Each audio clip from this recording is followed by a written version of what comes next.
Hello friends and welcome back to my channel. Today we are starting a new collab called Stamp With Me. It's full of so many great YouTubers you know and love, and hopefully some new ones too for you to discover. But we're going to be uploading 2 times a month so you guys can watch us stamp on some layouts and get inspiration to use your own stamps on your layouts. So today I'm doing a 12 by 12 layout and I'll be featuring 2 different stamp sets on it. I like to do subtle stamping sometimes, and then other times they go ham with my stamping. So if you're someone who's a little timid with stamping, these are some easier techniques you can do in this one. But I have 2 photos of my cat Lily, and I'm using my Mini Kit Monday kit because I'm guest designing for them this month. So if you're interested in seeing that kit, you can check out my Mini Kit Monday playlist link down below. But all of the Stamp With Me ladies will be linked down below so you guys can check all of them out. Some wonderful, wonderful channels, and hopefully you'll find someone new you haven't met before or haven't watched before, and then you can get some more inspiration. Like I said, I have 2 photos of my cat here, and why this kit particularly worked well with it. 1, because I have a mint color comforter in the background. 2, my cat is orange, and 3, her mouse is purple. So her orangeness plays off the teal. The purple is in the collection, luckily, and then the teal matches the comforter in the photo. One of the Webster's Pages papers I have is actually a cut apart sheet with these adorable like 2x2 squares. So I decided to use this as my main elements for this page. What I really liked about it is it brought in craft and pinks without being too over dramatic. Because sometimes you want to do these techniques, but the filler cards or the little pieces that you have for the kit are just too much. They're too busy, they're too everything. And this is really the first time I've used these in the kit to really highlight them. I've used a couple of them occasionally here and there, but this is the first time I'm really highlighting them for a page. And I really like the effect that happens with them and how I incorporate the stamping into it. Because stamping doesn't have to be the main attraction, it can be a background feature.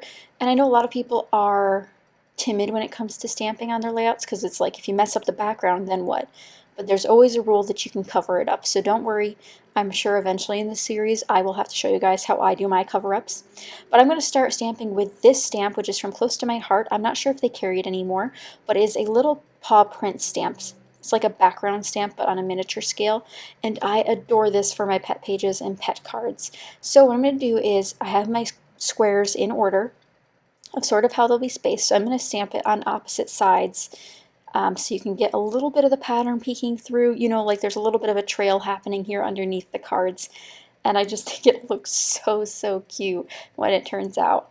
And again, it's not too crazy, it's nothing too scary, I think, but you also have to remember that some of this will be covered up too, which I think is helpful because sometimes we stamp and we're like, oh, it's not perfect, but you can always cover up the little bit that might not be perfect and make it work. Also in my kit this month, I had included a bunch of these cat stickers, and she's an orange cat, but on here there are pink cats, and why?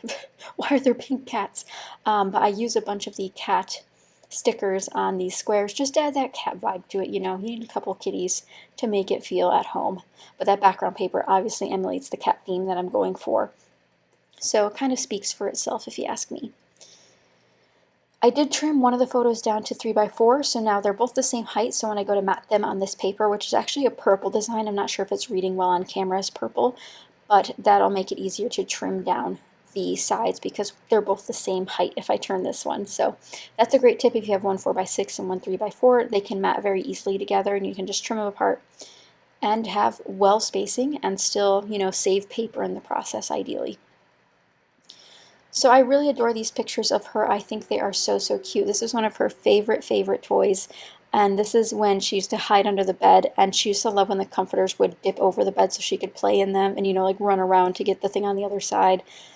We don't usually let our comforter get like that anymore, but if it does, she's the first one to find out.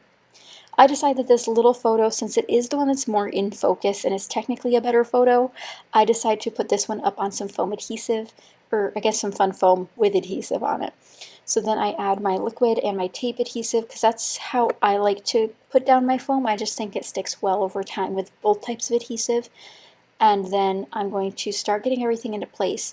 Now, I'm not sure why, but I feel like this needed a border around it. I could have done something, but I start by adding a little bit of washi tape at the bottom here. It's just my black and white polka dot washi tape, and it was having a lot of trouble sticking. I'm not sure if there was something on the paper down there, or if it was just because I had a fresh cut down there from the branding strip and it was like a little bit rippled or something, but it didn't really want to stick, so I added some little extra adhesive just to make sure it stayed in place. And then I put that at the bottom because I felt like there was too big of a gap there and my bottom piece was actually floating, which I didn't like the feeling of. And when I originally came up with this idea, I thought some of these would be on foam, but after I put the photo on foam, I really wanted that to be the standout piece, not necessarily these embellishments on the right hand side. And this is easy to do for DIY embellishments as well. If you have pattern paper, just cut them into little squares and do a cascade with some stamping behind it, just really simple, and you might love how it turns out. And you can kind of tell that the paw prints sort of meander up the page. They almost look like they're going up a path of some sort.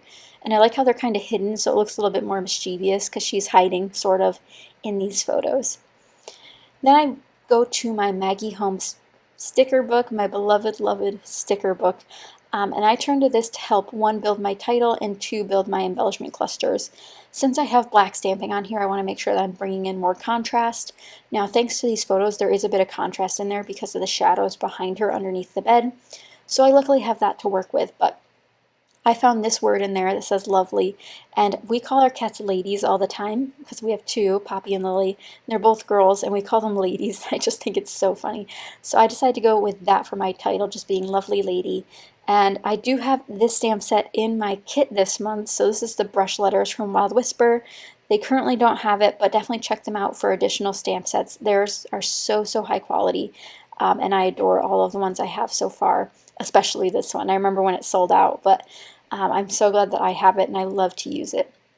So I pulled out these letters to spell lady, and that'll nestle in between the 2 photos. Now, I don't think this is the best layout in terms of balance. I think it's a little bit off balance, but not every layout has to be perfectly symmetrical or feel symmetrical or anything like that. But I just want to make sure that the spacing works well with where the photos will be and where the stamping will be. And you'll actually see me make a mistake. So we already talked about how I'm going to make some mistakes, but I actually think it happens the second letter that I stamped, so the D. And actually there's a couple mistakes here. One, I have my Lawn Fawn stamp chamois here that I'm trying to wipe my stamps on. So I dump water on it so it's wet and then try to wipe off my stamps. But then I get ink on my photo. I wasn't paying attention and I didn't wipe off my block where the extra ink had hit. But luckily my chamois took it right off because these are glossy photos. That's kind of why I think I go for glossy. I just think it adds more to a page in terms of texture, and it adds more to a page in terms of fixing my mistakes. But you'll also see here that I've now done 2 droplets of like black water. So now you can kind of see that there's just some weird black splatters that weren't necessarily supposed to be there. One in the bottom there near the title and one near the top above the photos. So after ignoring that, after I do my title, I think I'll go back later and add in some black splatters. I'm really not sure. Let me know if you guys think this needs it. I think it could use the contrast. I'd also love pink splatters, but I still haven't found a great pink spray yet to use as a splatter. Like, I need one that's pretty opaque because I don't want it to be see-through. So we'll see, but I'm really looking forward to adding some black splatters once I find my black acrylic paint again, because I have no idea where it is. I think I used it on a project and I misplaced it, but I'll have to do that and add some black splatters with my paint. But I'm going to glue down my photos, and that's pretty much it. I do add a couple more embellishments, but like I said, this isn't a very balanced layout, and I'm kind of hoping that once I do the journaling, it'll feel a little bit more balanced in terms of contrast, and I'll have some, black and white journaling, or at least black line journaling beneath the photo there, so it gives it a bit more contrast and just helps weigh the left side down a bit more because I feel like it's floating a bit. Maybe a doily could have fixed that. If you guys know, I adore my doilies and use them all the time, but here I'm just adding some phrase stickers from the Maggie Holmes sticker book. These are the nice teal ones, and although these have gold foil, I'm not really, recognizing that they have gold foil. I'm not going to bring in more gold. So since I have 3 word stickers anyway, there's enough gold on there to go around. But those are the last stickers I add. I hope you guys enjoyed the first episode of Stamp With Me, and there's going to be plenty more to come through the following months. And I hope you guys are ready to get out your stamps and use them. But check out everyone linked down below and all of my links down below in case you're interested. But thank you guys so much for watching. Be sure to give it a like and subscribe if you're not already. And I will see you guys again next time. Bye, guys.